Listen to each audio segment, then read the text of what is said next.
নমস্কার, শুভ সন্ধ্যা। আপনাদের প্রত্যেককে স্বাগত জানাচ্ছি সোশ্যাল বাংলার সন্ধ্যার লাইভে। আপনাদের সাথে রয়েছি আমি সুজাতা। আমরা প্রত্যেক দিনই গুরুত্বপূর্ণ বিষয়গুলি নিয়ে আপনাদের সাথে আলোচনায় থাকি এবং আজকেও ঠিক একইভাবে আমরা বেশ কিছু বিষয়ের দিকে নজর রাখবো, বেশ কিছু বিষয় নিয়ে আমরা আলোচনা করব। আমাদের আলোচনার যে মূল বিষয় রয়েছে সেটা প্রথমে আপনাদেরকে জানিয়ে রাখছি।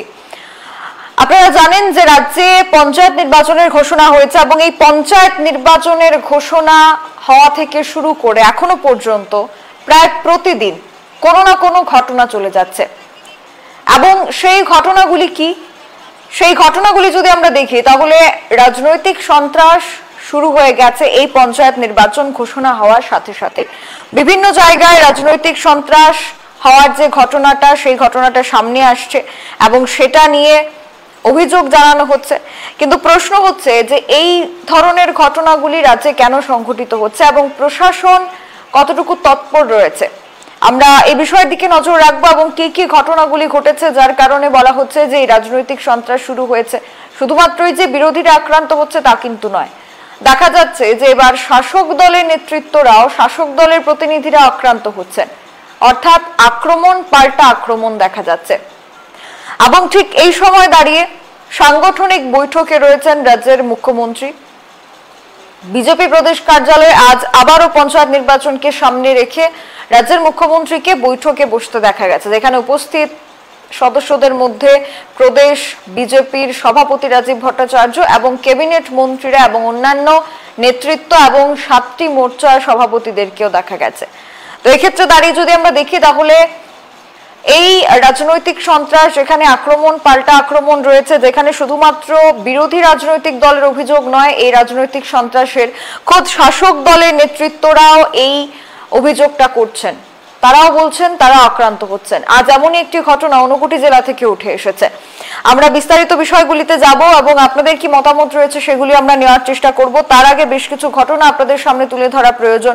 আপনারা জানেন যে আগামী 8ই অগস্ট রাজ্যে পঞ্চায়েত নির্বাচনের যে ভোট প্রক্রিয়া সেটা শুরু হবে এবং আগামী 12ই অগস্ট এই ভোটের গণনা প্রক্রিয়া অর্থাৎ ভোটের ফলাফল আসবে হাতে। আমরা যদি দেখি তাহলে ভোটের ফলাফল আসা পর্যন্ত 1 মাস বাকি আছে আর ভোট শুরু হওয়ার অর্থাৎ ভোট গ্রহণ প্রক্রিয়ার 1 মাসেরও কম সময়। আর তার মধ্যে এখন সবচাইতে বড় যে প্রস্তুতি সেটা হচ্ছে বিভিন্ন জায়গায় মনোনয়নপত্র জমা দেওয়া হচ্ছে।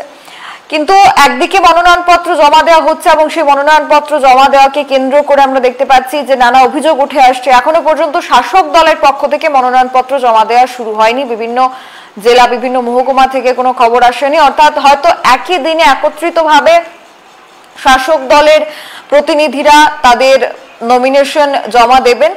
আগামী 22 তারিখ হচ্ছে এই নমিনেশন বা মনোনয়নপত্র দাখিল করার শেষ দিন। আমরা যে বিষয়গুলির দিকে আজ সেখানে নজরে রাখতে চলেছি, যে বিষয়ের কারণে আমরা বলতে চাইছিলাম যে রাজনৈতিক সন্ত্রাস, এই ধরনের ঘটনাগুলি কেন আমরা বলছিলাম, তার আগে আরো একটা বিষয় আপনাদের জানিয়ে দেওয়া উচিত যে দেখা যাচ্ছে বিভিন্ন রাজনৈতিক দলগুলি থেকে মনোনয়নপত্র জমার দিকে কিন্তু এগিয়ে থাকতে দেখা যাচ্ছে বামফ্রন্টকে, যেখানে বামফ্রন্ট গতকাল থেকে বিভিন্ন মনোনয়ন, বিভিন্ন জেলা স্তরে মনোনয়নপত্র দাখিল তারা করা শুরু করে দিয়েছে, যদিও বা বিভিন্ন জায়গায় নাকি তারা বাধাপ্রাপ্ত হয়েছেন। আজকে দেখা গেছে কাঠালিয়া ব্লকে সিপিআইএম দলের পক্ষ থেকে পঞ্চায়েত সমিতির 7 জন প্রার্থী মনোনয়ন দাখিল করেন এবং অপরদিকে সিপিআইএম রাজনৈতিক দলের পক্ষ থেকে এখনো পর্যন্ত বিভিন্ন পঞ্চায়েত থেকে 70 জন মনোনয়নপত্র দাখিল করেন। প্রথম এবং দ্বিতীয় দিন বিভিন্ন পঞ্চায়েত থেকে 91 জনের নাম দাখিল করা হয়েছিল এবং তার পাশাপাশি যেহেতু কাঠালিয়া ব্লকের অন্তর্গত 3টি পঞ্চায়েতের নতুন করে সেই পঞ্চায়েত বৃদ্ধি পেয়েছে, সেখানে পঞ্চায়েত সমিতির আসন সংখ্যা গিয়ে দাঁড়িয়েছে 13। পঞ্চায়েত নির্বাচন 10ই জুলাই ঘোষণা হয়ে যাওয়ার পর 11 এবং 12 অর্থাৎ গতকাল এবং আজকের দিনে দাঁড়িয়ে পরপর সিপিআইএম দলের পক্ষ থেকে তারা বিভিন্ন জায়গায় মনোনয়নপত্র জমা দিতে সেখানে কিন্তু অগ্রসর হচ্ছেন, যদিও বা বিভিন্ন জায়গায় তারা বলছেন যে তারা মনোনয়নপত্র জমা দিতে নাকি বাধাপ্রাপ্ত হচ্ছেন। এবার সিপিআইএম এর পর আমরা যদি বিরোধী রাজনৈতিক দলের দিকে দেখি তাহলে সেখানে থাকছে কংগ্রেসের নাম। এবার কংগ্রেসের পক্ষ থেকে যদি আমরা দেখি তাহলে এখনো পর্যন্ত কিন্তু মনোনয়নপত্র দাখিল করা হয়নি। তাদের পক্ষ থেকে বলা হয়েছে যে বিভিন্ন জায়গায় রাজনৈতিক সন্ত্রাস চলছে, তাদের উপর আক্রমণ আনা হচ্ছে এবং তারই একটা ঘটনা আমরা আজকে দেখতে পেয়েছি, যেখানে রাজনৈতিক সন্ত্রাসে উত্তপ্ত ছিল বিশালগড়ে দুষ্কৃতিকারীদের হামলা হয়। বিশালগড় যে কংগ্রেস অফিস রয়েছে সেই কংগ্রেস অফিস উদ্বোধন হওয়ার কথা ছিল এবং সেখানে কংগ্রেস অফিস উদ্বোধন হওয়ার আগেই নাকি সেই জায়গা রাজনৈতিক সন্ত্রাসে পরিণত হয়, রাজনৈতিক সন্ত্রাসে উত্তপ্ত হয়ে যায় এবং হামলা চালানো হয় বিশালগড় কংগ্রেস অফিসের উপর, এমনটা অভিযোগ রয়েছে কংগ্রেস নেতৃত্বদের পক্ষ থেকে। কিন্তু এই ঘটনাটা ঘটে যাওয়ার পর পাল্টা হুঁশিয়ারি এসেছে কংগ্রেসের কাছ থেকেও, অর্থাৎ আক্রমণ পাল্টা আক্রমণ। এবার পাল্টা হুঁশিয়ারি দিয়েছে কংগ্রেস কর্তৃপক্ষ। অন্যদিকে আমরা দেখতে পাচ্ছি যে ধর্মনগর বিধানসভার অন্তর্গত বড়ুয়াকান্দি গ্রামে মহিলা কংগ্রেস ব্লক সভানেত্রী গৌরী বিশ্বাসের বাড়িতে নাকি দুটি গাড়ি নিয়ে হামলা চালায় দুষ্কৃতিকারীরা এবং গৌরী বিশ্বাস যিনি বড়ুয়াকান্দি গ্রামে মহিলা ব্লক কংগ্রেসের সভানেত্রী রয়েছেন উনি এবং ওনার ছেলে প্রতিরোধ করেন এবং দুটি গাড়ি সেখানে গুড়িয়ে দেওয়া হয়, বাইক সহ একজনকে তারা আটক করেন। পরবর্তীতে পুলিশ এসে সেই ব্যক্তিকে সেখান থেকে নিয়ে যায়। অর্থাৎ এখন শুধুমাত্র এই যে রাজনৈতিক সন্ত্রাসের বা রাজনৈতিক হামলার অভিযোগ আসছে তাই নয়, উল্টো দেখা যাচ্ছে যে প্রতিরোধ গড়ে উঠছে এবং সেই প্রতিরোধ গড়ে ওঠার জন্য আমরা যদি দেখি তাহলে এই যে উত্তপ্তকর পরিস্থিতি সেটা কেন সামলাতে পারছে না রাজ্য পুলিশ, কেন সামলাতে পারছে না রাজ্যের প্রশাসন? তবে কি ইচ্ছে করে এই পঞ্চায়েত নির্বাচনের আগে পরিস্থিতিটা উত্তপ্ত রাখার জন্য পুলিশ প্রশাসন খুব একটা গায়ে লাগাচ্ছে না বিষয়টা, অর্থাৎ খুব খামখেয়ালিপনার মধ্য দিয়ে এই পঞ্চায়েত নির্বাচন তারা অনুষ্ঠিত করতে যাচ্ছে?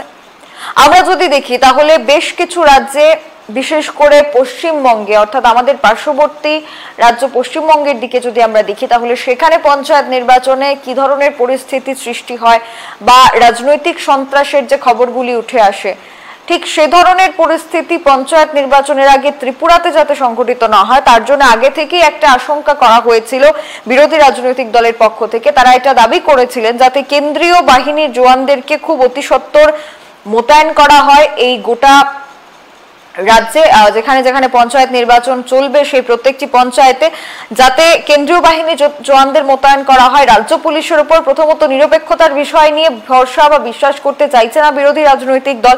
অপরদিকে পঞ্চায়েত নির্বাচনের আগে রাজনৈতিক এই যে একটা অস্থিরতা বা একটা উত্তপ্তকর পরিস্থিতি সেগুলি কেন হচ্ছে, সেগুলিকে নিরাময় করার জন্য, সেগুলিকে প্রতিরোধ করার জন্য কেন প্রশাসন রুখে দাঁড়াচ্ছে না?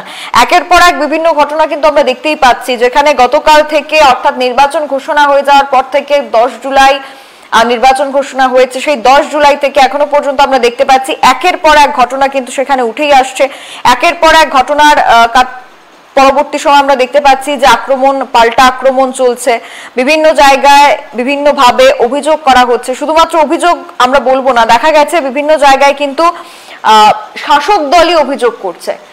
শুধুমাত্র যে বিরোধী দল বলছে যে প্রশাসন সাহায্য করছে না সেটা কিন্তু নয়, শাসক দলের পক্ষ থেকে আমরা দেখতে পাচ্ছি যে এটা নিয়ে একটা প্রতিরোধ গড়ে উঠেছে। শাসক দলের বিভিন্ন নেতৃত্বরা বিভিন্ন জায়গা থেকে বলছেন যে প্রশাসন ঠিকভাবে কাজ করছে না এবং রাজনৈতিক সন্ত্রাস হচ্ছে, পাল্টা আক্রমণ সেগুলি সংঘটিত হচ্ছে।